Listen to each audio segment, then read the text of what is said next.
நாமெல்லாம் மாணவர் பருவத்தில் இருக்கும்போது போபாலிலே விஷவாயு இங்கே கொதித்திருந்தோம். இங்கே ஊர்வலங்கள் நடத்தினோம். அமைதி ஊர்வலம் நடத்தப்பட்டு அங்கே விஷவாயுவுக்காக மாநில கல்லூரி சார்பாக 3 லட்சம் ரூபாயை நாங்கள் வசூல் செய்து அந்த விஷவாயில் பாதிக்கப்பட்ட மக்களுக்கு 85 அனுப்பினோம். எங்கே சென்றது மாணவர்களுக்கு இந்த உணர்வுகள்?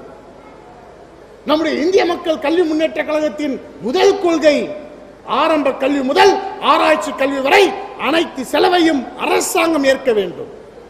இங்கே மன்னராட்சி கிடையாது, மக்களாட்சி.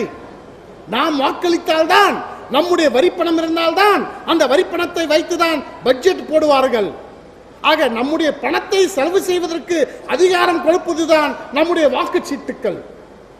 அதை பற்றி எல்லாம் நமக்கு கவலை கிடையாது. 2000 ரூபாய்க்கு வாக்களித்து விட்டு கந்துவடிக்காரன் 2 லட்சம் கடன் வாங்கி தன்னுடைய குழந்தையை பள்ளியில் சேர்க்கின்ற எத்தனையோ லட்சம் மக்கள் இருக்கின்ற இடத்திலே இருந்து கொண்டு பேசிக் கொண்டிருக்கிறேன். அவர்களுக்கு தெரியாமல் இல்லை, இன்றைய தினம் பொதுமக்கள் சுயநலத்தின் உச்சத்தில் இருக்கிறார்கள். ஆனால் தன்னுடைய வாழ்க்கை உரிமையை இழந்து கொண்டிருக்கிறோம். ஒவ்வொரு முறையும் இழந்து கொண்டிருக்கிறோம். இன்றைய தினம் 1,20,000